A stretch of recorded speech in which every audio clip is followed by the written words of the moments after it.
కొన్ని సంగతులు మనము కలిసి నేర్చుకోవడానికి ధ్యానించడానికి పరమదేవుడు అనుగ్రహించి ఉన్నారు.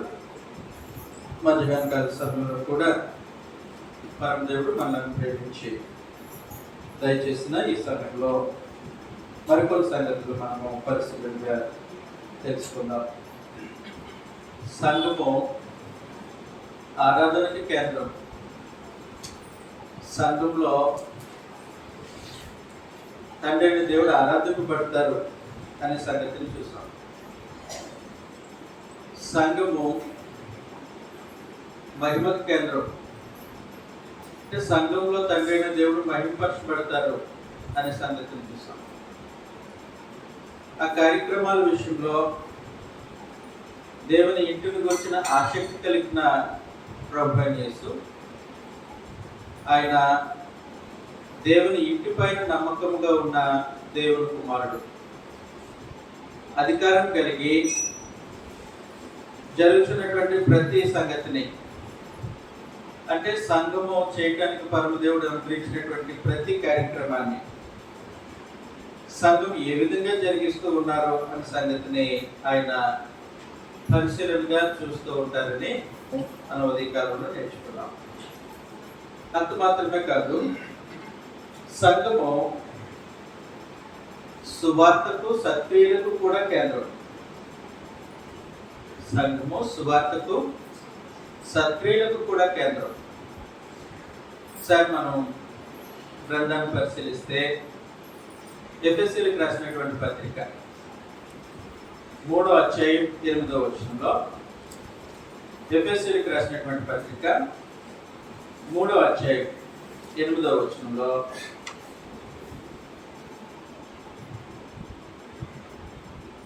సంగతి ఈ విధంగా రాయబడి ఉంది. దేవుడు మన ప్రభువైన యేసుక్రీస్తునందు చేసిన నిత్య సంకల్పం చొప్పున పరలోకంలో ప్రధానులకును అధికారులకును సంఘము ద్వారా తన యొక్క నానా విధమైన జ్ఞానము ఇప్పుడు తెలియజేయబడాలని ఉద్దేశించి, సంఘము ద్వారా దేవుని యొక్క నానా విధమైన జ్ఞానము తెలియజేయబడాలని ఉద్దేశించారు. అంటే నీరు ఫలమునకు ప్రవహించినట్లు సంఘము ద్వారా దేవుని యొక్క నానా విధమైన జ్ఞానము ప్రకటింపబడాలి, లోకంలో ప్రకటింపబడాలి. సువార్త సంఘము ప్రకటించాలి అనేది దేవుని యొక్క ఉద్దేశం. వాస్తవానికి మనం అనేక సార్లు విని సంగతే, సువార్తను దేవుడు జగత్తు పునాది వేయబడక ముందు నియమించారు. సువార్త మనుషులు కనిపెట్టింది కాదు, సువార్త మనుషులు తమకు తోచినట్టుగా రాసుకున్నది కాదు, సువార్త ఏదో ఒక జనాంగము వారికి నచ్చినట్లుగా మలుచుకున్నది కాదు. సువార్త జగత్తు పునాది వేయబడక మునిపే దేవుడు ఏర్పాటు చేసింది.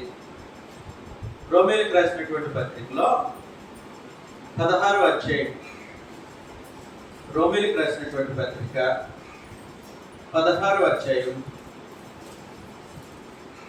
25వ వచనంలో నుండి 25, 27 వచనాలు కలిసి ఉన్నాయి. సమస్తమైన అన్ని జనులు విశ్వాసమునకు విధేయులగునట్లు అనాది నుండి రహస్యముగా ఉంచబడి ఇప్పుడు ప్రత్యక్షపరచబడిన మర్మము నిత్య దేవుని ఆజ్ఞ ప్రకారం, అదిగోండి, అనాది నుండి రహస్యముగా ఉంచబడి క్రొత్త నిబంధనలో ప్రత్యక్షపరచబడినటువంటి మర్మం అది. ప్రభువైన యేసు కాలంలో అనంటే అపోస్తలుల బోధ ప్రకారం ప్రత్యక్షపరచబడినటువంటి మర్మము అనాదిలో రహస్యంగా ఉంచబడింది. చదువుతాం ఈ సంగతిని మనం. ప్రవక్తల లేఖనముల ద్వారా తెలుపబడి ఉన్నది. ఈ మర్మమును అనుసరించిన మా సువార్త ప్రకారముగా యేసుక్రీస్తు కూర్చిన ప్రకటన ప్రకారముగాను అనండి. కాబట్టి సువార్త దేవుడు అనాదిలో నిర్ణయించి అనాది నుండి రహస్యంగా ఉంచబడి ఇప్పుడు ప్రత్యక్షపరిచి ఈ సువార్త సంఘము ద్వారా లోకానికి తెలియచేయాలి అని ఉద్దేశించాడు. సంఘము ద్వారా లోకానికి తెలియచేయాలి. అందువల్ల సువార్తకు కేంద్రము సంఘము. సంఘము ద్వారా దేవుని యొక్క నానావిధమైన జ్ఞానము తెలియజేయబడాలి. అది పరమదేవుడు ఉద్దేశించాడనమాట.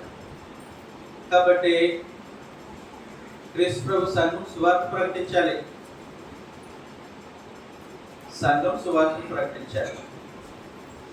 వాస్తవానికి సువార్త మనుషులను దేవునితో సమాధానపరుస్తుంది. మనుషులకు మహిమను చేకూరుస్తుంది.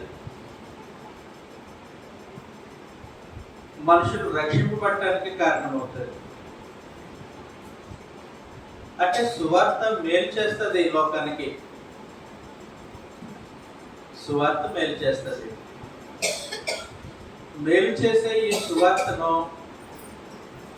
లోకంలో ప్రకటన చేసే బాధ్యత పరమదేవుడు సంఘానికి ఇచ్చాడు. అందువల్ల సంఘం అనేది సువార్తకు కేంద్రంగా పనిచేయాలి. సువార్తను ప్రకటించాలి లోకంలో. అంటే చాలా కాలం నుంచి పరమదేవుడు దాచిపెట్టి అనాదిలో నుంచి సువార్తను పరమదేవుడు మర్మముగా మరుగు చేసి ఉంచి ఇది లోకంలో పంచిపెట్టండి, మీరు లోకానికి అందించండి అని ప్రత్యేకించి సంఘానికి, అందులో అపోస్తలు ఉండొచ్చు, ప్రవక్తలు ఉండొచ్చు, సువార్తికులు ఉండొచ్చు, ఉపదేశకులు ఉండొచ్చు, ఎవరున్నప్పటికీ సంఘము ద్వారా తన యొక్క నానా విధమైన జ్ఞానం తెలియజేయబడాలని పరమదేవుడు ఉద్దేశించాడు.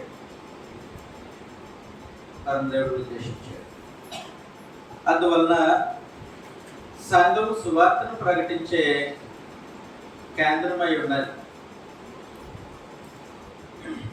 మా ఊర్లో రాజమండ్రిలో అప్పుడప్పుడు కొన్ని క్రీస్తు సంఘాలు బిల్డింగ్స్ కనబడతాయి. ప్రయాణం చేస్తున్నప్పుడు అలా వెళుతూ బిల్డింగ్స్ మీద ఏమని రాసి ఉంటుంది అంటే బైబిల్ విద్యా కేంద్రం,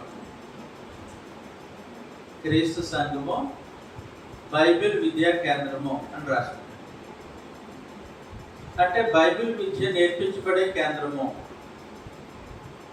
అని వాళ్ళ ఆలోచన. మంచిది. నేర్పించాలనంటే ఆ పనిని పరమదేవుడే ఇచ్చాడు వాస్తవానికి స్థానిక సంఘానికి. దేవుని యొక్క నానా విధమైన జ్ఞానాన్ని లోకంలో ప్రకటన చేసే బాధ్యత సంఘానిది.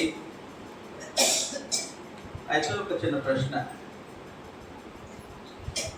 సంఘము దేవుని యొక్క నానా విధమైన జ్ఞానాన్ని ప్రత్యేకించి సువార్తను ప్రకటన చేస్తూ ఉన్నప్పుడు చేయటానికి ముందు సంఘానికి జ్ఞానం అవసరమా లేదా? దేవుని గురించిన జ్ఞానం అవసరమా లేదా? అవసరం.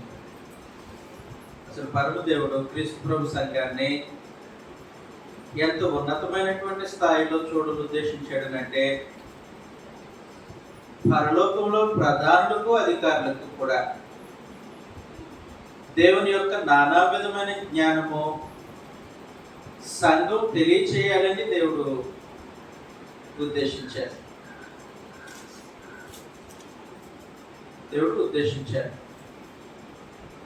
పరలోకంలో ప్రధానులకు అధికారులకు వాస్తవానికి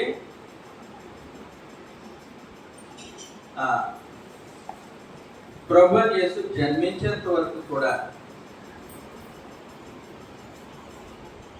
సందేశం దేవదూతలు ఆయా సమయాల్లో పరలోకం నుంచి మోసుకొని వచ్చేవారు. పాత నిబంధన కాలం కానివ్వండి, అందులో ప్రత్యేకించి పితరుల యుగము, ధర్మశాస్త్ర యుగంలోని సంసోను గురించిన సంగతి తల్లిదండ్రులకు దేవదూత వచ్చి చెప్పాడు. అలాగే మోషేకు పొదలో కనబడి దేవదూత పైన వచ్చి సంగతిని చెప్పాడు. కానీ ఇప్పుడు పరిస్థితి అలా లేదు. సంఘము ద్వారానే పరలోకంలో ప్రధానులకు అధికారులకు దేవుని యొక్క నానా విధమైన జ్ఞానం తెలియచేయబడాలని ఉద్దేశించాడు. దేవుని యొక్క నానా విధమైన జ్ఞానం తెలియచేయాలని దేవుడు ఉద్దేశించాడు. అంటే జ్ఞానం ముందు సంఘంలో ఉండాలి కదా. జ్ఞానం సంఘంలో ఉండాలి. క్రీస్తు ప్రభు సంఘము దేవునికి వచ్చిన జ్ఞానానికి కేంద్రం. దేవునికి వచ్చినటువంటి జ్ఞానాన్ని లోకానికి నేర్పించడానికి కేంద్రం. దేవునికి వచ్చినటువంటి జ్ఞానము ఇతరులకు అందించడానికి కేంద్రం క్రీస్తు ప్రభు సంఘం.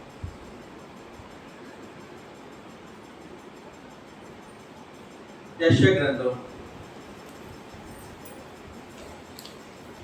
గ్రంథం 11వ అధ్యాయం. యెషయా గ్రంథం 11వ అధ్యాయంలో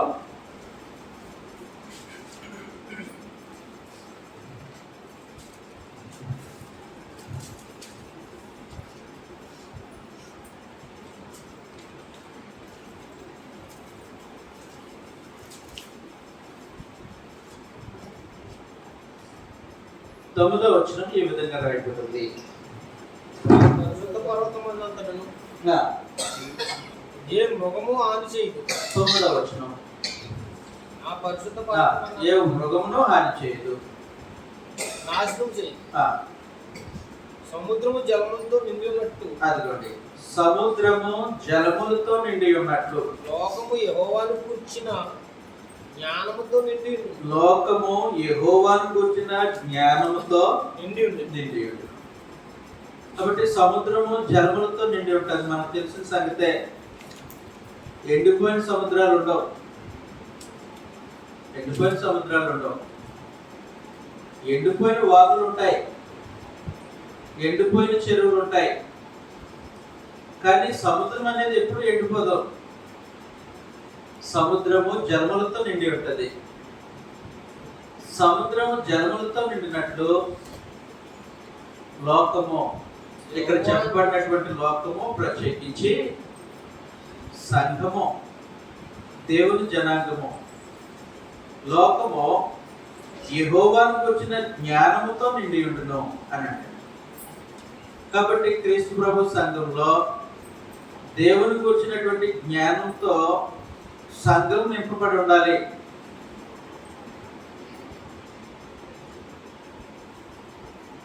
సంఘం నింపబడి ఉండాలి. అసలు దేవుడు అలాగా కోరుకున్నారు క్రీస్తు ప్రభు సంఘాన్ని. దేవుని గురించినటువంటి జ్ఞానం ఉండాలి. యెహోవాను గురించినటువంటి జ్ఞానం పరిపూర్ణంగా ఉండాలి క్రీస్తు ప్రభు సంఘంలో.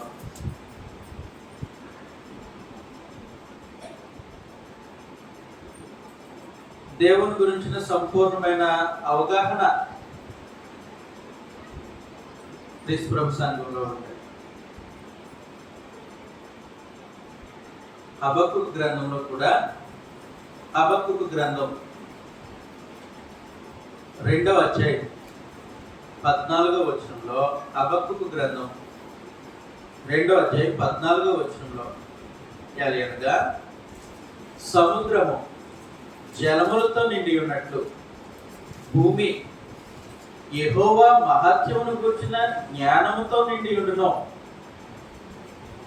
దేవుని మహత్యమును కూర్చుని జ్ఞానముతో నిండి ఉండాలి. ఏం నిండి ఉండాలి? ఏం నిండి ఉండాలి? సంఘం ప్రత్యేకించి. ఏ ఊర్లో సంఘం? ఏ ఊర్లో సంఘం?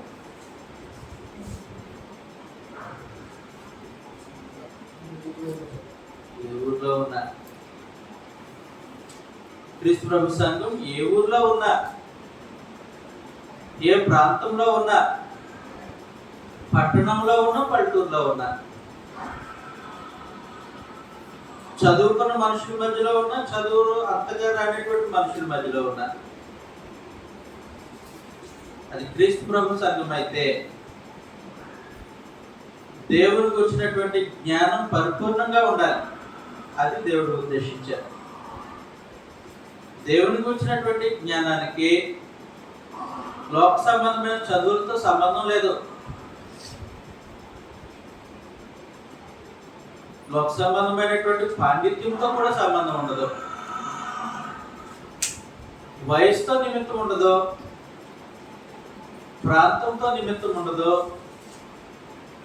క్రీస్తు ప్రభు సంఘం అయితే చాలు.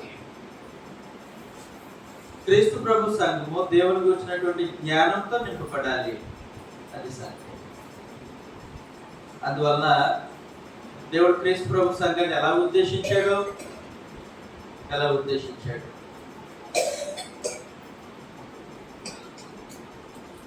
దేవునికి వచ్చినటువంటి జ్ఞానంతో నింపబడాలని ఉద్దేశించాడు.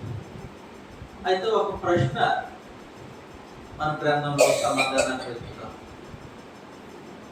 దేవునికి వచ్చినటువంటి జ్ఞానం క్రీస్తు ప్రభు సంఘంతో నింపబడటానికి దేవుడు ఎలాంటి వారిని సంఘంలోకి పిలిచాడు? ఎలాంటి వారిని సంఘంలోకి పిలిచాడు? జ్ఞానం అనేసరికి మనము పుస్తకాల జ్ఞానం కాలేజీల్లో, యూనివర్సిటీల్లో వెతుకుతాం. ఇవన్నీ లోక సంబంధమైన జ్ఞానం. కానీ దేవుని గురించినటువంటి జ్ఞానం మాత్రం క్రీస్తు ప్రభు సంఘంలోనే. మరి దేవుని గురించిన జ్ఞానం క్రీస్తు ప్రభు సంఘంలో ఉండాలి, సంఘం ద్వారా జ్ఞానం లోకానికి ప్రకటింపబడాలి అని ఉద్దేశించినప్పుడు సంఘంలో వాళ్ళు మంచి చదవర్లు అయితే బాగుంటుందేమో, మంచి జ్ఞానులైతే బాగుంటుందేమో, లోకంలో గొప్ప వంశపు వారు అయితే బాగుంటుందేమో అని గ్రంథం అనలా. ఒకసారి మనం చదువుతాం. 1 కొరింథీ పత్రిక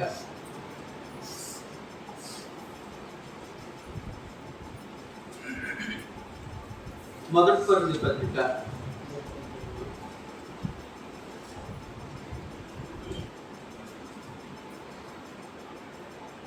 1వ అధ్యాయం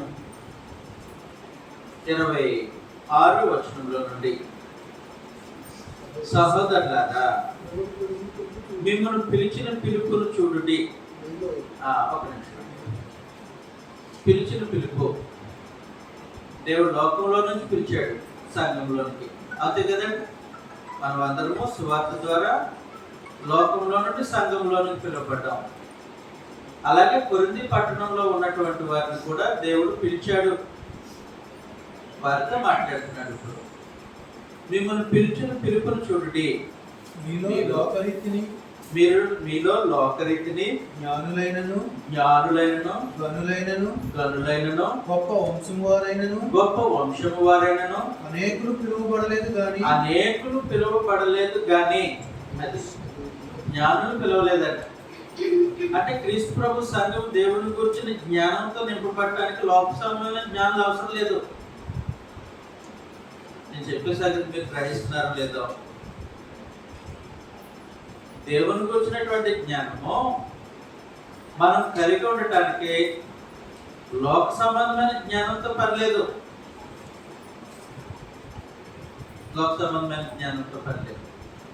కాబట్టి ఆయన ప్రత్యేకించి ఏం చేశారనంటే, జ్ఞానంతో సంబంధం లేకుండా జ్ఞానం లేని వారిని, అంటే లోక సంబంధమైన జ్ఞానం లేని వారిని కూడా దేవుడు క్రీస్తు ప్రభు సంఘంలోకి పిలిచాడు. చదువుతాం ఈ మాటను మనం. మీలో లోకరీతిని జ్ఞానులైనను గనులైనను గొప్ప వంశపు వారైనను అనేకులు పిలువబడలేదు, కానీ ఏ శరీరం దేవుని ఎదుట అతిశయింపకూడనట్టు జ్ఞానులను సిగ్గుపరచుతాడు. లోకములో నుండి వెర్రివారిని దేవుడు ఏర్పరచుకొని ఉన్నాడు. అంటే ఒక సంగతి స్పష్టంగా తెలియాల్సిన సంగతి ఏంటంటే, మనం దేవుని గురించి జ్ఞానం కలిగి ఉండటానికి లోక సంబంధమైన చదువులు పెద్దగా అవసరం ఉండదు. ఉంటుందా? లోక సంబంధమైనటువంటి పాండిత్యం మనకు అవసరం లేదు. అలాంటి పరిస్థితుల్లో పరమదేవుడు క్రీస్తు ప్రభు సంఘాన్ని ఉద్దేశించి దేవుని గురించినటువంటి జ్ఞానానికి కేంద్రంగా క్రీస్తు ప్రభు సంఘాన్ని ఉద్దేశించి దేవుని గురించి ఎంత జ్ఞానం, ఎంత పర్సెంట్? ఒక స్థానిక సంఘంలో, రాజమండ్రిలో ఉన్న మా స్థానిక సంఘంలో దేవుని గురించిన జ్ఞానం ఎంత పర్సంటేజ్ అయితే సరిపోతుంది? ఎంత పర్సంటేజ్? నా ప్రశ్న అర్థం కాలేదు. దేవుని గురించిన జ్ఞానం ఎంత పర్సంటేజ్ ఉంటే సరిపోతుంది? 10వ తరగతి నుంచి ఇంటర్మీడియట్ వెళ్ళడానికి 35 మార్కులు, ఇంటర్మీడియట్ నుంచి డిగ్రీకి వెళ్ళడానికి 35 మార్కులు, 35%. 100కు 35% వస్తే మార్కులు పాస్ అయ్యారు. మరి అలాగే దేవుని గురించినటువంటి జ్ఞానం క్రీస్తు ప్రభు సంఘంలో ఎంత ఉండాలి? ఎంత సార్? దేవుడు అందులో కాంప్రమైజ్ కావట్లేదు. మనుషులు దేవుని గురించినటువంటి జ్ఞానం కలిగి ఉండడంలో కాంప్రమైజ్ లేదు. సముద్రము జలములతో నిండినట్లు ప్రభు యొక్క సంఘము దేవుని గురించిన జ్ఞానంతో నింపబడాలి.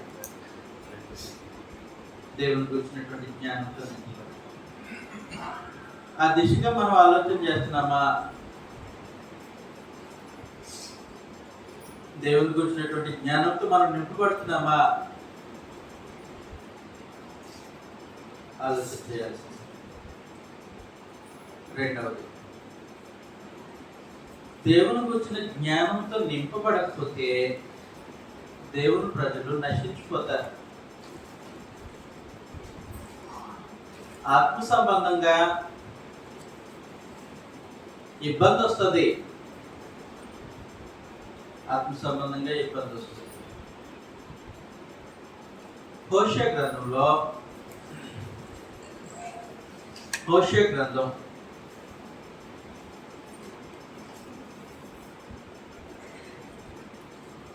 4వ అధ్యాయం, హోషేయ గ్రంథం 4వ అధ్యాయం 6వ వచనాన్ని మనం చదివితే,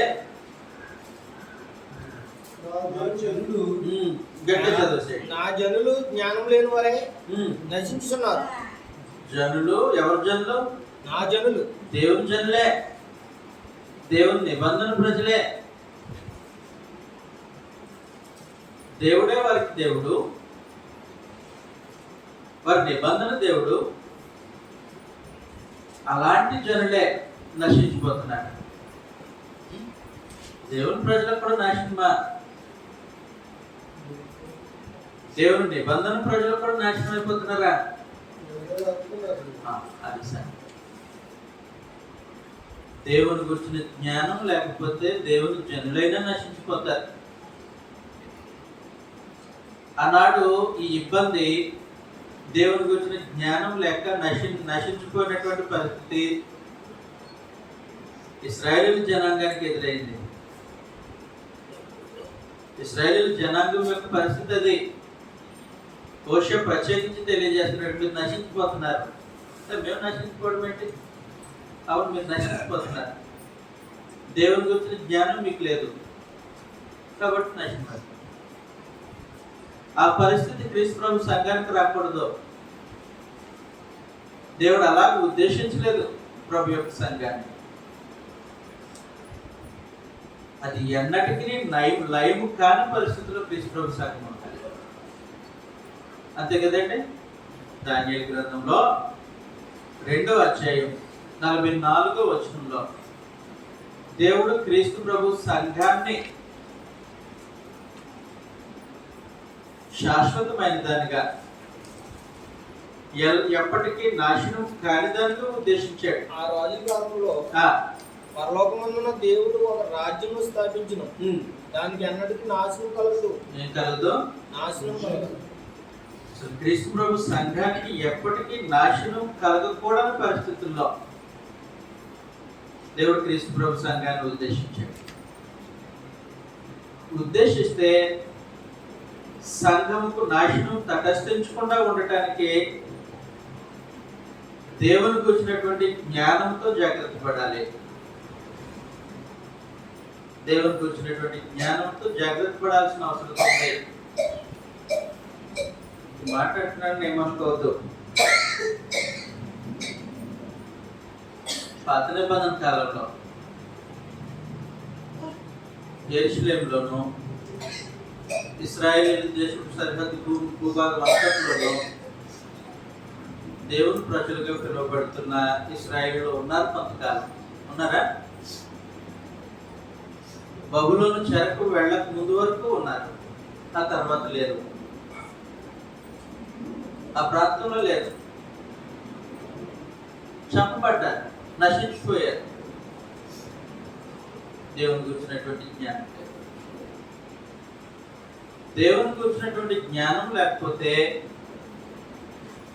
ఆ ప్రాంతంలో దేవుని ప్రజల యొక్క మనుగడ కూడా కష్టమవుతుంది. ఇది వాస్తవం.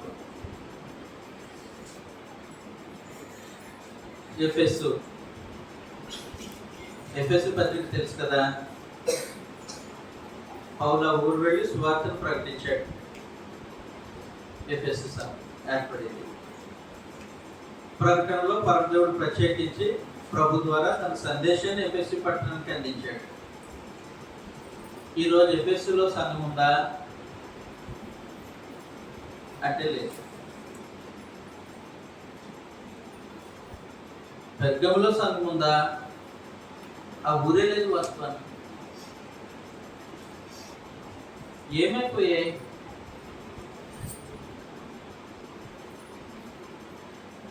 ఆ ప్రాంతంలో దేవుని గురించిన జ్ఞానం కలిగిన మనుషులు లేరు కాబట్టి సంఘం ఉండదు.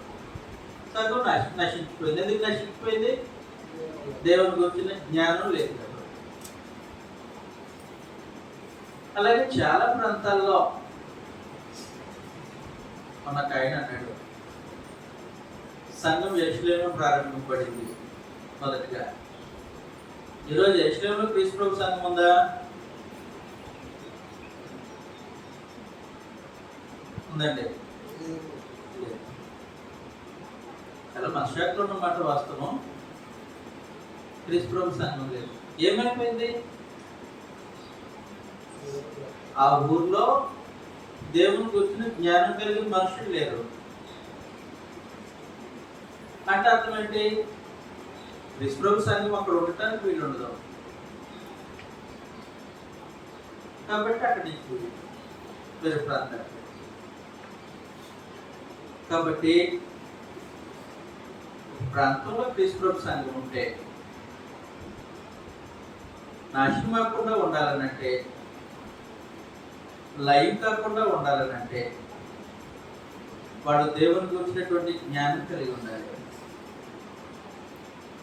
దేవుని గురించి జ్ఞానం కలిగి ఉండాలి.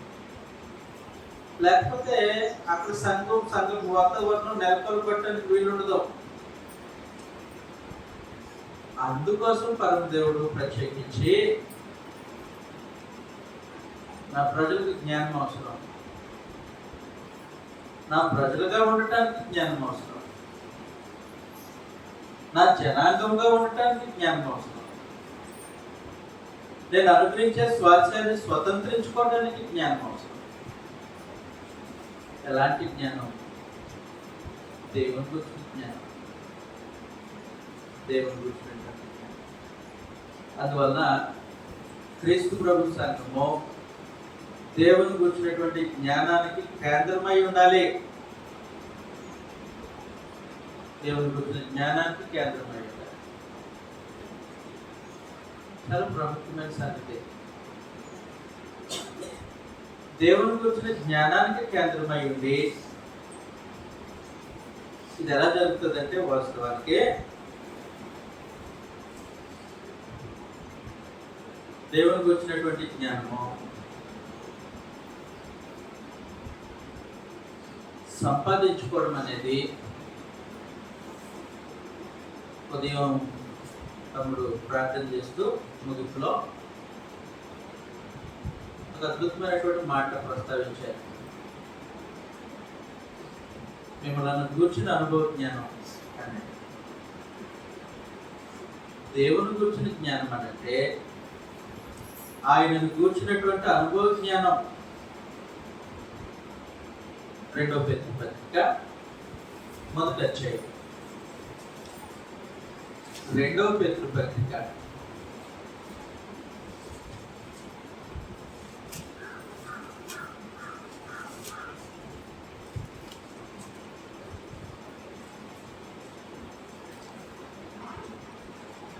1వ అధ్యాయం 3వ వచనంలో నుండి మహిమను బట్టి, తన మహిమను బట్టి, గుణాతిశయమును బట్టి, మనల్ని పిలిచిన వారిని కూర్చిన అనుభవ జ్ఞానం మూలంగా, అది మనల్ని పిలిచిన దేవుని కూర్చిన అనుభవ జ్ఞానం అవసరం. దేవుని కూర్చిన అనుభవ జ్ఞానం అవసరం. దేవుడు సర్వశక్తిమంతుడు. వాస్తవం, సర్వశక్తిమంతుడైనటువంటి దేవునితో నీ అనుభవ జ్ఞానం ఎలాంటిది? నీ అనుభవం ఏంటి? దేవుడు పరిశుద్ధుడు. పరిశుద్ధుడైన దేవునితో నీ అనుభవ జ్ఞానం ఎలాంటిది? దేవుని గురించిన అనుభవ జ్ఞానం ఎలాంటిది? ఆలోచించు. అంటే సైన్స్ స్టూడెంట్స్ ఉంటారు కొంతమంది, వాళ్ళకి పాఠాలు 2 రకాలుగా నేర్పించబడతాయి. ఒకటి థియరీ క్లాస్, ఇంకొకటి ప్రాక్టికల్ క్లాస్. కాబట్టి సైన్స్ స్టూడెంట్స్ ఉన్నారు ఇక్కడ ఎవరైనా? సైన్సా? ఇంటర్లో సైన్స్ పాఠాలు ఎలా నేర్పిస్తారని అంటే థియరీ, తర్వాత ప్రాక్టికల్. లెక్కల మాస్టర్ ఉన్నాడు, లెక్కల పాఠం చెప్తాడు. లెక్కల పాఠం చెప్పిన తర్వాత పిల్లల చేత లెక్కలు చేపిస్తాడు. ఎందుకని? ఆ సూత్రాలు మళ్ళా అనుభవంలో తెచ్చుకోవటానికి. అలాగూ దేవుని గురించినటువంటి జ్ఞానం అని అంటే కేవలం ఇన్ఫర్మేషన్గా చదువుకొని ఊరుకోవడం కాదు. క్రీస్తు ప్రభు సంఘం దేవుని గురించిన జ్ఞానం అంటే దేవుడు పరిశుద్ధుడా? పరిశుద్ధుడు. దేవుడు నీతి స్వరూపి, దేవుడు సత్యస్వరూపి, సత్యస్వరూపి అని మక్కి బట్టి పట్టు చెప్పడం కాదు. ఆయన పరిశుద్ధతతో నీకున్న అనుభవం, ఆయన నీతితో నీకున్న అనుభవం, ఆయన యథార్థతతో మనకున్న అనుభవం, దాన్ని ఏమంటారనంటే దేవుని గుర్చిన జ్ఞానము. దేవుని గుర్చిన అనుభవ జ్ఞానం ఎవరికి ఉండాలి? ఎవరికి ఉండాలి? క్రీస్తు ప్రభు సంఘానికి. అర్థమవుతుంది కదా? ఆ అనుభవ జ్ఞానం లేకపోతే మనుషులు భక్తిలో నిలవలేరు. ఆ అనుభవ జ్ఞానం లేకపోతే మనుషులు దేవునితో ఉండే ఆ బాంధవ్యంలో నిలవలేరు, జీవంలో నిలవలేరు, జీవంలో నిలవలేరు. ఇది నా మాట కాదు, గ్రంథమే తెలియజేసింది. 2వ పేతురు పత్రిక చదివాం కదా. 2వ పేతురు పత్రిక 1వ అధ్యాయం 2వ వచనం మరలా చదువుతున్నారు. తన మహిమను బట్టి, గుణాతిశయమును బట్టి మనలను పిలిచిన వారిని గురించిన అనుభవ జ్ఞానము మూలముగా, అంటే అనుభవ జ్ఞానం ఉంటేనే ఆయన దైవశక్తి జీవమునకును భక్తికిని కావలసిన వాటన్నిటినీ దయచేయుచున్నందున, ఇక్కడ ఒకచోట అంటే దేవుని గురించిన అనుభవ జ్ఞానం లేకపోతే భక్తి జీవము కొనసాగవని అర్థం. దేవుని గురించిన అనుభవ జ్ఞానం ఉంటేనే దేవుడు తన శక్తి చేత జీవానికి భక్తికిని కావలసిన వాటన్నిటినీ దయచేస్తాడు. ఇంకొంచెం కష్టంగా ఇబ్బందిగా ఉండొచ్చు, అయినా సరే అర్థం చేసుకోవడానికి ప్రయత్నం చేయాలి. భక్తి, మనుషులు భక్తిహీనులు అయిపోతున్నారు అనుకోండి. కారణం ఏంటి? జ్ఞానం లేదు, దేవుని గురించిన అనుభవ జ్ఞానం లేదు. మనుషులు జీవంలో నుండి తొలగిపోతున్నారు అనుకోండి, దానికి కారణం కూడా దేవుని గురించిన అనుభవ జ్ఞానం లేకపోవడం. అందువల్ల క్రీస్తు ప్రభు సంఘంలో వ్యక్తులకు దేవుని గురించిన అనుభవ జ్ఞానం ఎంత అవసరమో చెప్పడానికి వీలు. దేవుని గురించిన అనుభవ జ్ఞానం చాలా ప్రాముఖ్యమైనటువంటి సంగతి. ఉదయం నుంచి ఇంకా ఈ సమయం వరకు దేవునితో మనకు అనుభవం ఏంటి? అలాంటిది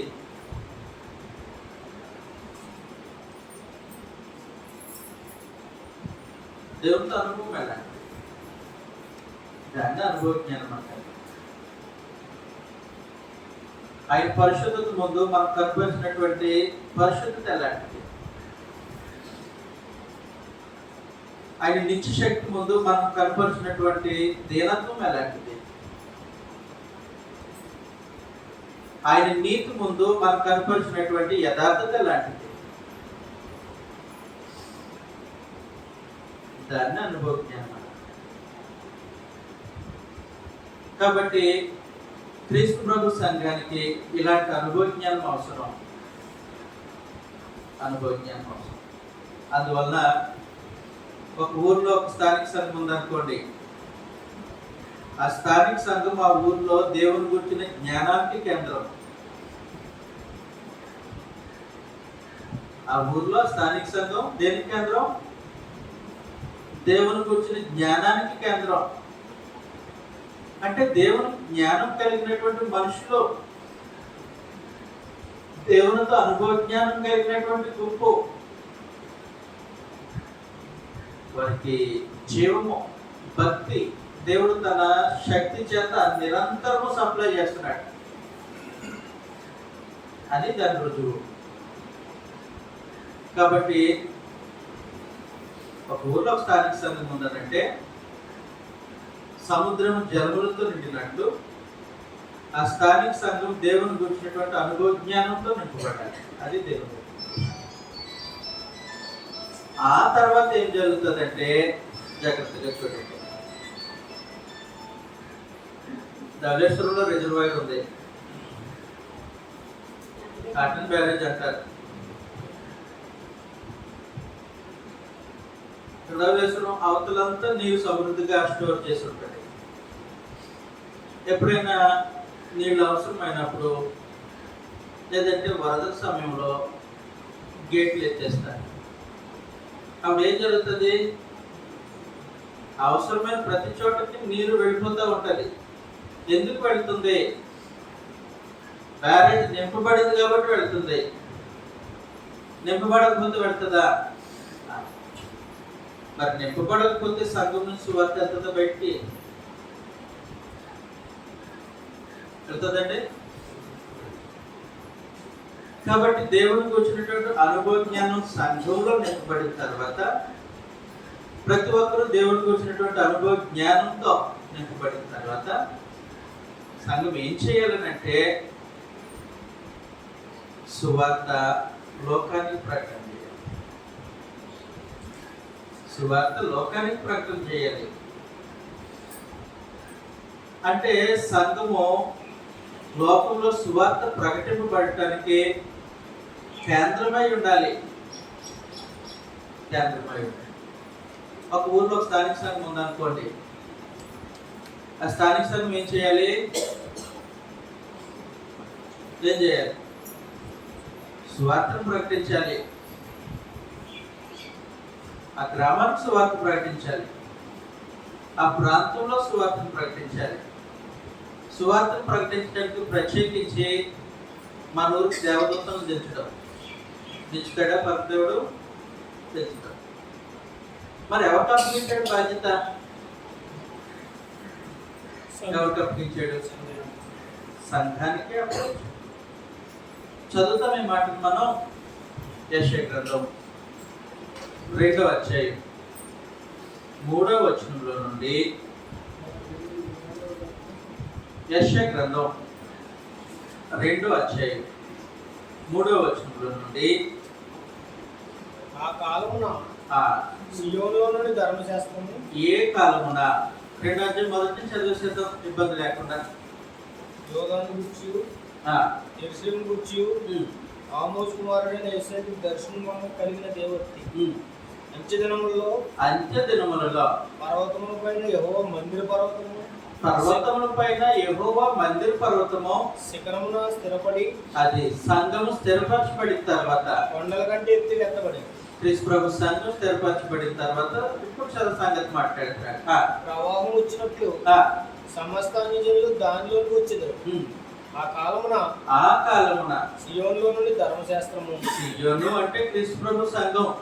యెరూషలేము నుండి యెహోవా.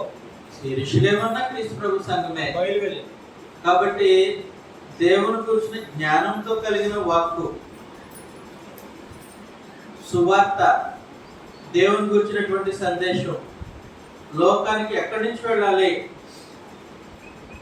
ఎక్కడి నుంచి వెళ్ళాలి అంటే క్రీస్తు ప్రభు సంఘం నుంచి వెళ్ళాలి అని చెప్పి. కాబట్టి ఈ సంగతి మనం ఆలోచన చేయాల్సిన అవసరం ఉంది. సువార్తను ప్రకటించే సంఘమేనా?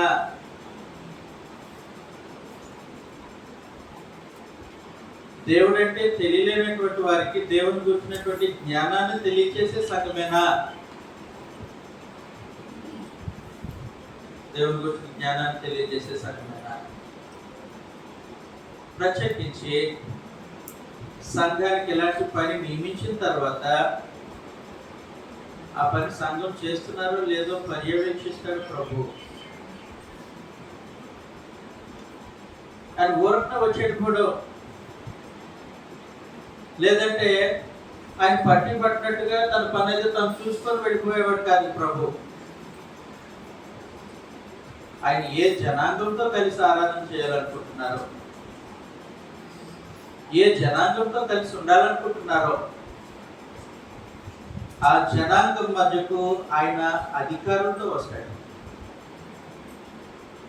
హక్కుతో వస్తాడు, నమ్మకమైనటువంటి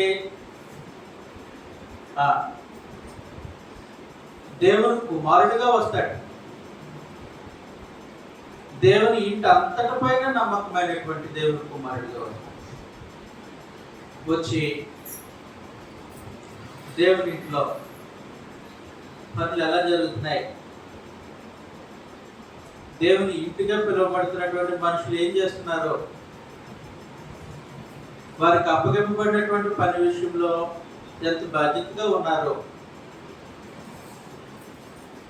ఆయన పరీక్షిస్తూ ఉంటాడు. ఆయన పరీక్షిస్తూ ఉంటాడు. కాబట్టి దేవుని గురించినటువంటి జ్ఞానంతో నింపబడకపోయినా, దేవుని గురించినటువంటి జ్ఞానం వారి మధ్యలో నుండి లోకంలోనే ప్రకటింపబడకపోయినా, ఆయన తన హక్కుగా సంఘాన్ని ప్రశ్నిస్తాడు వస్తాడు, ప్రశ్నిస్తాడు. మీరు చేయాల్సిన పని చేస్తున్నారా? ఏ పని? దేవుని గురించినటువంటి జ్ఞానం లోకానికి తెలియచేయాలి. నశించిపోతున్నటువంటి వారికి దేవుడు ఎవరో తెలియజేసి వారికి దేవునిలోకి తిప్పాలి. చేస్తున్నారా? ప్రతి స్థానిక సంఘానికి పరమదేవుడు ఇచ్చినటువంటి బాధ్యత. అందువలన ఈ బాధ్యత పుచ్చుకున్నారు యెరూషలేములో ఉన్నటువంటి సంఘము మొదటి శతాబ్దంలో. వారి దగ్గర నుండి సువార్త ప్రబలి విస్తరించి వ్యాపిస్తుంది. ఆ సంగతి ఎరిగినటువంటి పరిశుద్ధాత్మ గ్రంథంలో వారి పనిని గురించి ఇలా రాశాడు. చదువుతాం ఒకసారి. అపోస్తలుల కార్య గ్రంథం 9వ అధ్యాయం 31వ వచనంలో. అపోస్తలుల కార్య గ్రంథం 9వ అధ్యాయం 31వ వచనం.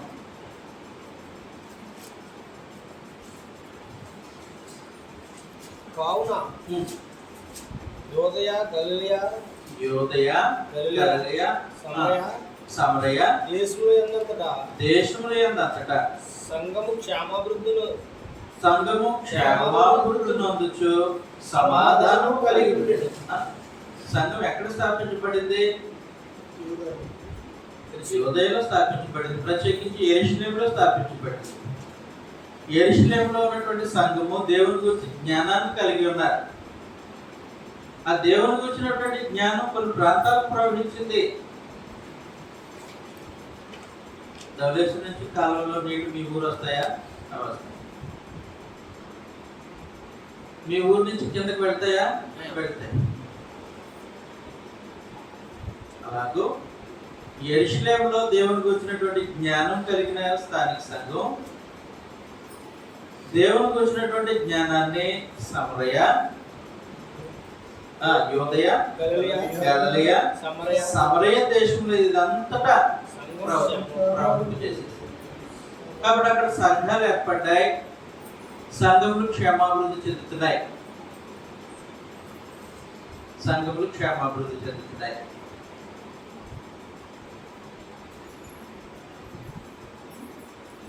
మన స్థానిక సంఘాల నుండి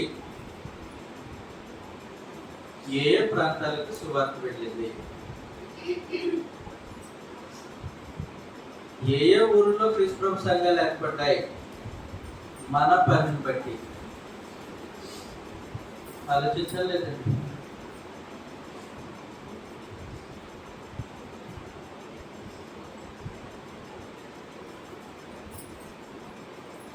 మా రాజమండ్రి నుంచి, మా స్థానిక సంఘం నుంచి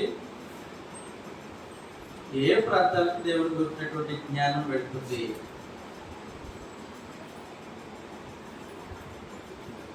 ఎవరికి ప్రకటింపబడుతుంది? ఏ ప్రాంతాల్లో స్థానిక సంఘాలు ఏర్పడ్డాయి? ఉన్న స్థానిక సంఘాల గురించి కాదు, కొత్తగా ఏర్పడ్డాయి. ఏ స్థానిక సంఘాలు ఏర్పడ్డాయి? ఈ పని పరీక్షింపబడుతుందా? ప్రభు చేత పరీక్షింపబడుతుంది. గ్యారంటీగా పరీక్షింపబడుతుంది. పరీక్షించినటువంటి ప్రభు ఏమన్నారంటే, పరిశుద్ధాత్మ రాయించిన సంగతి యెరూషలేము మొదలుకొని యోదయ, గలిలయ, సమరయ ప్రాంతాల్లో సంఘం క్షేమాభివృద్ధి చెందుతుంది. సంఘం క్షేమాభివృద్ధి చెందుతూ సమాధానం. కాబట్టి ఇలాంటి ఒక పని ఉంది మనకి. ఇలాంటి ఒక పని ఉంది. ప్రభువైన యేసు దేవుని ఇంట్లో, దేవుని ఇల్లు జరిగిస్తున్నటువంటి ఇలాంటి పనిని పరీక్షిస్తాడు. ఆయన పరీక్షిస్తాడు. పని చేస్తున్నారో లేదో ఆయన పర్యవేక్షిస్తాడు.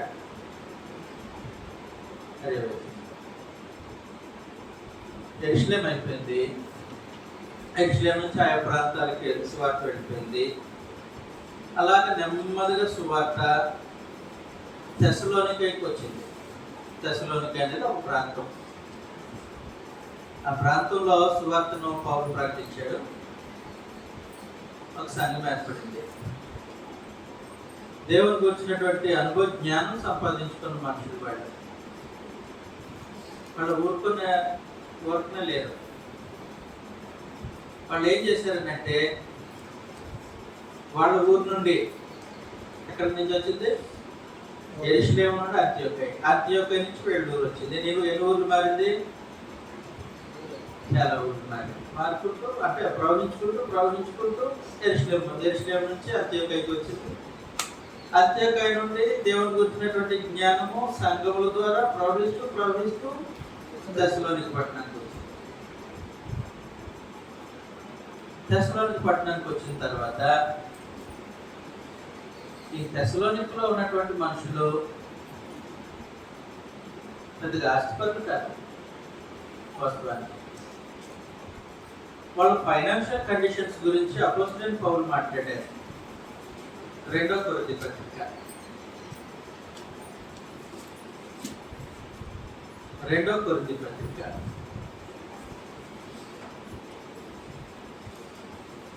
8వ అధ్యాయం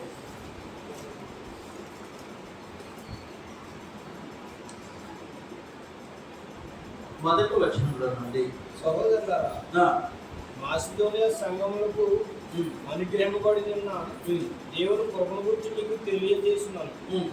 ఎలాగనగా వారు బహు శ్రమల వలన పరీక్షింపబడగా అత్యధికంగా సంతోషించారు. శ్రమల్లో సంతోషించారు వాళ్ళు. మరియు వారు నిరుపేదలు అది సరే. వారి దాతృత్వం బహుగా విస్తరించింది. తెస్సలోనిక మాసిదోనియా ప్రాంతంలో ఉండే ఒక సంఘం. ఫిలిప్పి, తెస్సలోనిక మాసిదోనియా ప్రాంతానికి సంబంధించినవి. ఆ ప్రాంతంలో ఉన్న ప్రభు సంఘాల గురించి పౌలు ఏమంటున్నాడు అంటే, వెళ్ళాడు, ఆ ఊరు వెళ్ళాడు, ఆ మనుషుల పరిస్థితులు చూశాడు. వాళ్ళు ఎలాంటి వారంట?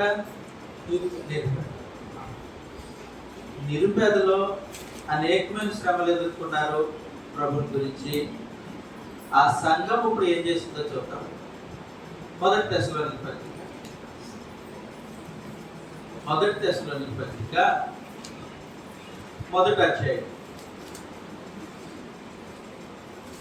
6వ వచనంలో నుండి, తెస్సలోనికలకు రాసినటువంటి మొదటి పత్రిక మొదటి అధ్యాయం 6వ వచనంలో నుండి, పరిశుద్ధాత్మ వలన కలుగు ఆనందముతో గొప్ప ఉపద్రవములందు మీరు వాక్యము అంగీకరించి, గొప్ప ఉపద్రవములందు అంటే వాక్యాన్ని అంగీకరిస్తే శిక్షింపబడే రోజులు అవి. తప్పు చేస్తే జైల్లో పెట్టడు కాదు. తప్పు చేస్తే ఎవరైనా జైల్లో పెడతారు, అది వేరే సంగతి. ప్రభును విశ్వసిస్తే జైల్లో పెడతారు. ఆ రోజు ప్రభునందు విశ్వాసం ఉంచితే కొరడాలతో కొడతారు, శిక్ష విధిస్తారు, మామూలు ఉపద్రవాలు కాదు. అలాంటి పరిస్థితుల్లో వాక్యం అంగీకరించారు. మమ్మును ప్రభువును పోలి నడుచుకున్న వారైతే అక్కడితో ఆకుండా దేవుని గురించినటువంటి జ్ఞానం కలిగి ప్రభువైన యేసును, అలాగే ఆయన యొక్క సువార్తలను అనుసరించి జీవిస్తున్న అపోస్తలులను అనుసరించి జీవితాన్ని కొనసాగిస్తూ ఉన్నారు. మామూలుగా లేదు వారి జీవితం కూడా. కాబట్టి దేవుని గురించినట్టు అనుభవ జ్ఞానం కలిగి ఉన్నారు. కాబట్టి మాసిదోనియాలోను అఖాయలోను విశ్వాసులందరినీ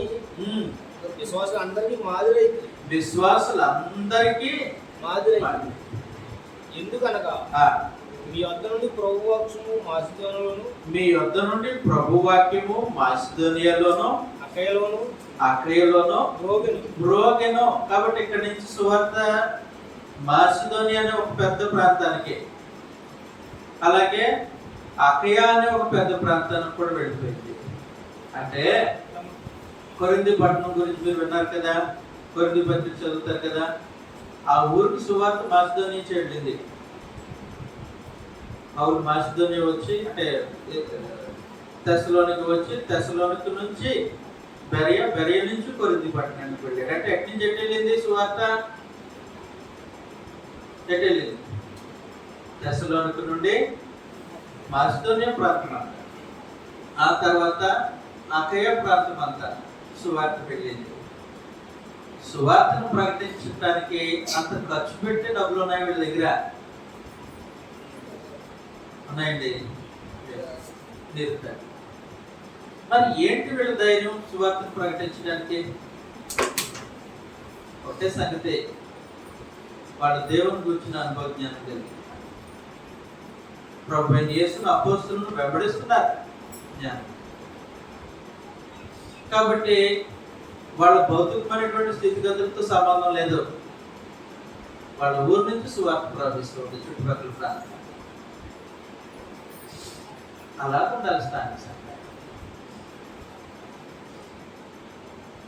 పరమదేవుడు ఉద్దేశించిన స్థానిక సంఘం అలాంటిది. అందువలన ఏ ఊర్లో క్రీస్తు ప్రభు సంఘం ఉన్నా అది దేవుని గురించిన జ్ఞానానికి కేంద్రమో సువార్తకు కేంద్రము. ఆ ఊర్లో స్థానిక సంఘం సువార్తకి కేంద్రంగా పనిచేస్తుందా లేదా ప్రభు పరిశీలిస్తాడు. పనిచేస్తున్నారా లేదా ప్రభు పరిశీలిస్తాడు. అర్థమవుతుంది కదా? కాబట్టి ప్రతి స్థానిక సంఘం సువార్తను ప్రకటించాలి. సువార్త కొరకు మనుషులను పంపించాలి. ఆ స్థానిక సంఘం నుండి ఆత్మాత్మే కాదు, సువార్తను చెప్పే సామర్థ్యంలో నమ్మకంలో సంపాదించుకోవాలి స్థానిక సంఘంలో.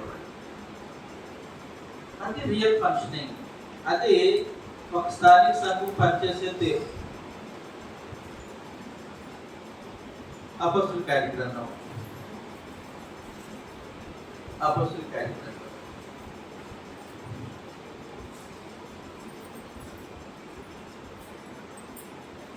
14వ అధ్యాయం 13వ అధ్యాయం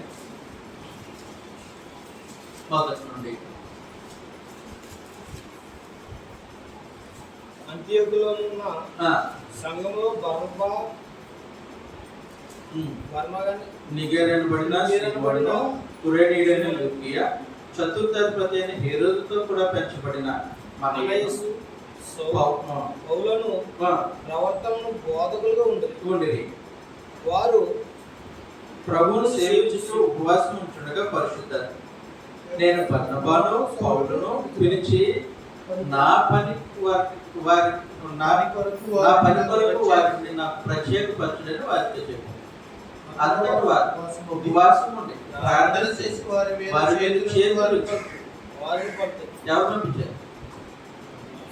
సంఘం.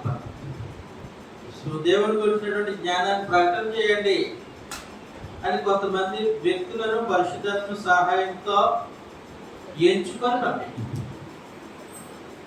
కాబట్టి సంఘం ఏం చేయాలంటే సువార్త ఆ సంఘం ఉన్న చోట ప్రకటింపబడాలి. వాళ్ళ ప్రాంతంలో ప్రకటింపబడాలి. అంతేకాదు వాళ్ళ చుట్టుపక్కల ప్రాంతాల్లో కూడా ప్రకటింపబడాలి. ఇది నియమం.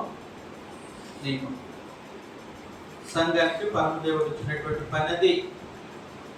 అంతేగాని పక్క గ్రామంలో లేదంటే పక్క వీధిలో పక్క కాలనీలో పక్క ఇంట్లో సువార్తను ప్రకటించడానికి ప్రత్యేకించి పరమదేవుడు దేవదూతను తెచ్చుకుంటారు. ఎవరు చేయాలి? సంఘం సువార్త ప్రకటించాలి. ప్రాముఖ్యమైనటువంటి సంఘం దేవుని గురించినటువంటి జ్ఞానాన్ని వివరించాలి లోకానికి. అలాంటి ఒక కార్యక్రమాన్ని ప్రభువైన యేసు స్థానిక సంఘాలకి ఏర్పాటు చేశాడు. దేవుని ఇంట్లో జరిగే కార్యక్రమం ఇది. రోమీయులకు రాసినటువంటి పత్రిక 10వ అధ్యాయంలో రోమీయులకు రాసినటువంటి పత్రిక 10వ అధ్యాయం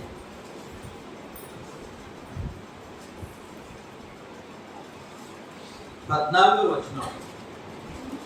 వారు విశ్వసింపని వారికి ఎట్లు ప్రార్థన చేయదు, వినని వారిని ఎట్లు విశ్వసించుదురు. ప్రకటించేవాడు లేకుండా వారు ఎట్లు విందురు? ప్రకటించేవారు పంపబడిన ఎడల వారైనా ప్రకటించేవారు లేకుండా వారు ఎట్లు విందురు? కాబట్టి ప్రకటించాలి కదా. లోకం వినాలనంటే ప్రకటన చేసేవాళ్ళు ఉండాలి. ఎవరు ప్రకటన చేయాలి? సంఘం ప్రకటన.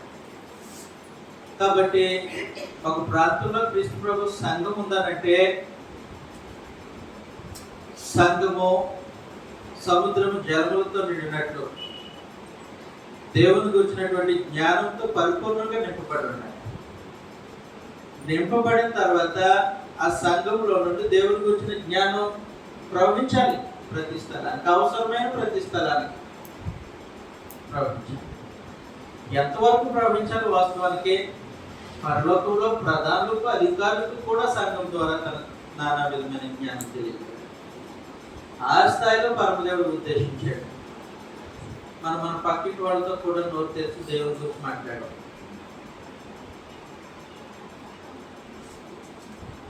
మాట్లాడుతున్నారా? మనతో పనిచేసే వాళ్ళతో మాట్లాడుతున్నాం కనీసం. మన రక్త సంబంధులతో మాట్లాడుతున్నామా? మరేంటి పెద్ద ఏదో పని చేస్తున్నట్టు ఫీల్ అయిపోతున్నాను నేను.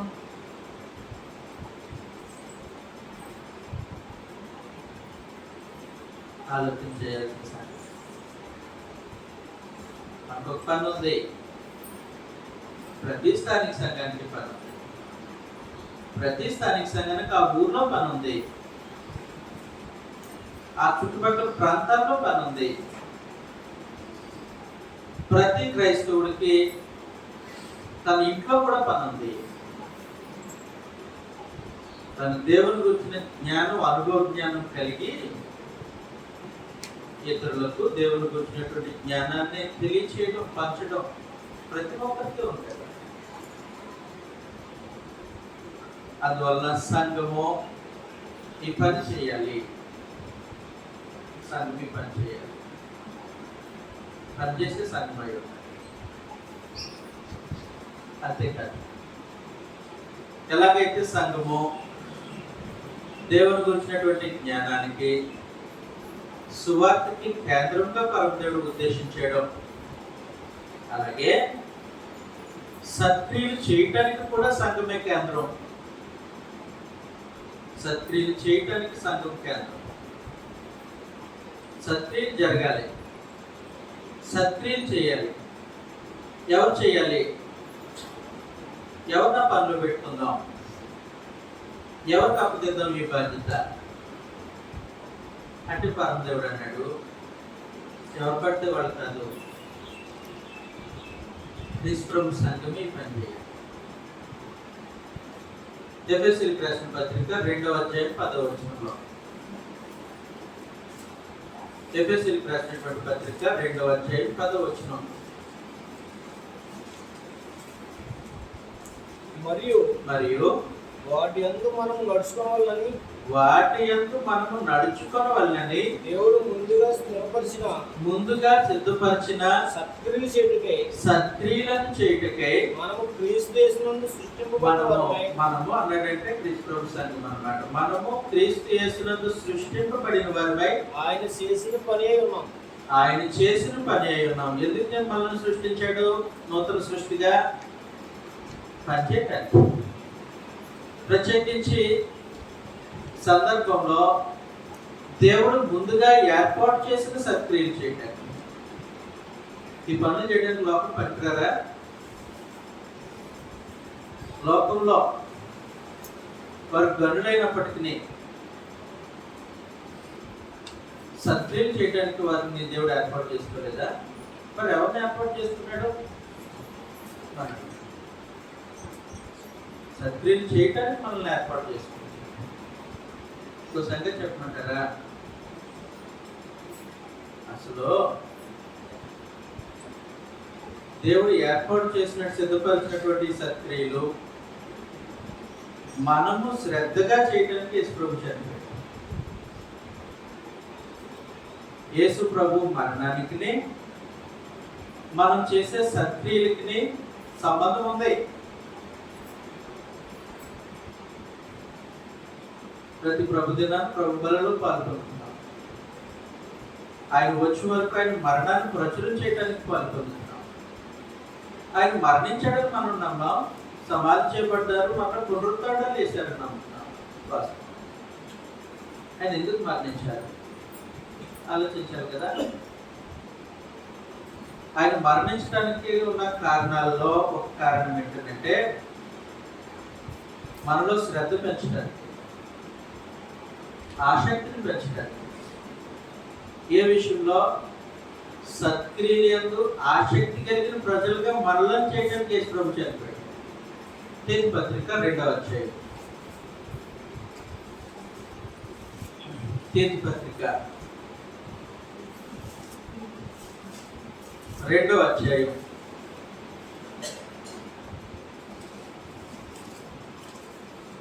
14వ వచనంలో ఆయన సమస్తమైన దుర్నీతి నుండి మనలను విమోచించి సత్క్రియలందు ఆసక్తి గల ప్రజలను తన కోసము పవిత్రపరుచుకుని తన సొత్తుగా చేసుకున్నటకు తన్ను తానే మన కొరకు అర్పించు. కాబట్టి మనం సత్క్రియలు చేయటానికి, ఆసక్తిగా చేయటానికి యేసు ప్రభు మనకు వచ్చారు. అంటే ఏ ఊర్లో, ఏ ప్రాంతంలో స్థానిక సంఘం ఉన్నా ఆ స్థానిక సంఘము సత్క్రియలకు కేంద్రముగా ఉండాలి. వాక్య సంబంధమైనటువంటి కార్యక్రమాలు జరిగించడానికి కేంద్రం, వాక్య సంబంధమైన క్రియలు జరిగించడానికి కేంద్రం. మనకు తెలుసు కదా, దేవుని వాక్యమే సత్యం. దేవుని వాక్యమే సత్యమైనప్పుడు వాక్యంలో ఉద్దేశింపబడిన క్రియలు ఎవరు చేయాలి? సంఘం చేయాలి. కాబట్టి దేవుడు సంఘాన్ని సత్క్రియలకు కేంద్రంగా ఏర్పాటు చేశాడు. చాలా ఉన్నాయి సత్క్రియలు. గ్రంథంలో పరమదేవుడు ఉద్దేశించాడు వాటి ఎవరో చేయటానికి కాదు, నాయకులు చేయటానికి కాదు, లోక్సభ ప్రభుత్వాలు చేయటానికి కాదు. లోక్సభంగా గనులైనటువంటి వారు, జ్ఞానులైనటువంటి వారు, బలవంతులు చేయటానికి కాదు. ఎవరు చేయటానికి? సంఘం చేయటానికి. ఏ సంఘం చేయటానికి? ధనవంతుల సంఘం చేయటానికి, నిరుపేదలు కూడా చేయటానికి కాదు.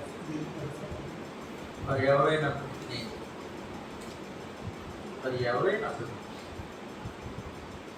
సంఘము సత్క్రియలు జరిగించాలి. చేస్తున్నారా లేదా అనేది ప్రభు హక్కుగా పరీక్షిస్తాడు. అలా పరీక్షించుకుంటూ ఒకరోజు ప్రభు సార్దీస్లో ఉన్న సంఘానికి వెళ్ళాడు. సంఘానికి పని ఉంది, దేవుని గురించిన జ్ఞానంతో నింపబడి ఆ జ్ఞానం ఇతరులకు ప్రకటన చేసే పని.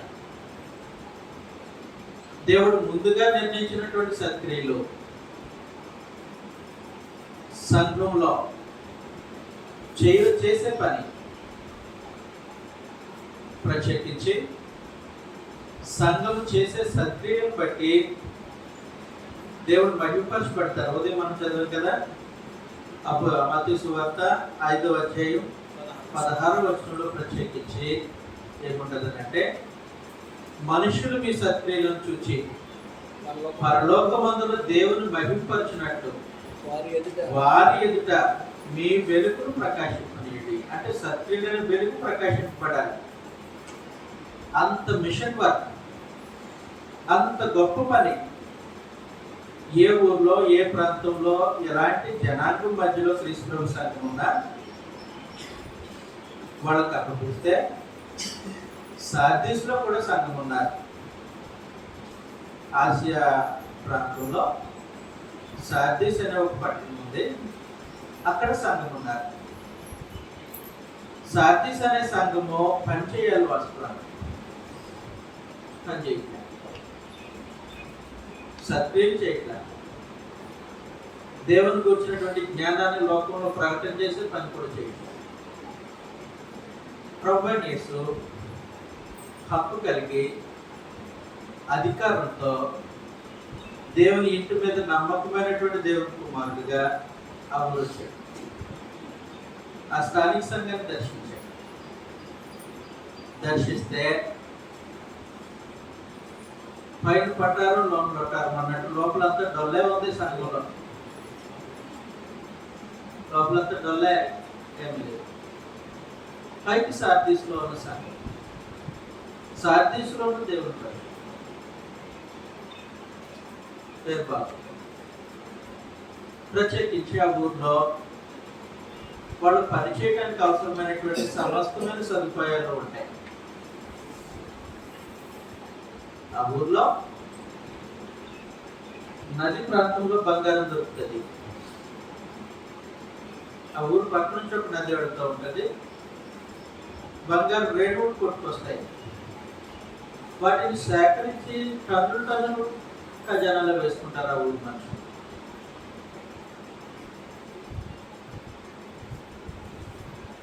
అలాంటి ఒక విచిత్రమైన పట్టణం సార్దీస్ పట్టణం. ఆ ఊర్లో క్రీస్తు సంఘం సంఘం ఉంది, కానీ బయటికి సంఘంగా కనబడుతుంది. లోపలంతా డొల్లే ఉంది. ఏంటి సంగతే? అక్కడ పనిచేసేవాడు కాదు, పనిచేసేవాడు కాదు. సమర్థన పని మాది కదా అన్నట్టు ఉంటారు. పని ఎవరితో అన్నట్టు ఉంటారు. పని మాకు సంబంధించింది కాదు అన్నట్టు. ప్రభు ఊరు వెళ్ళాడు. ఆ స్థానిక సంఘాన్ని దర్శించాడు. చదువుతాం ఇప్పుడు మనం. టైం అయిపోయింది. సరే, ఇది ఒక సంగతి చూసుకొని మనం ముగ్గురు చేసుకున్నాం. బ్రేక్ వద్దండి, ఒక 10 నిమిషాలు ఆగితే బ్రేక్. సరే, అంటే 4 అయిపోయింది కదా. సరే, బ్రేక్ తీసుకోండి. మీ బ్రేక్ అంటే ఎక్కువ ముందుగా నాకు చేశాను నేను.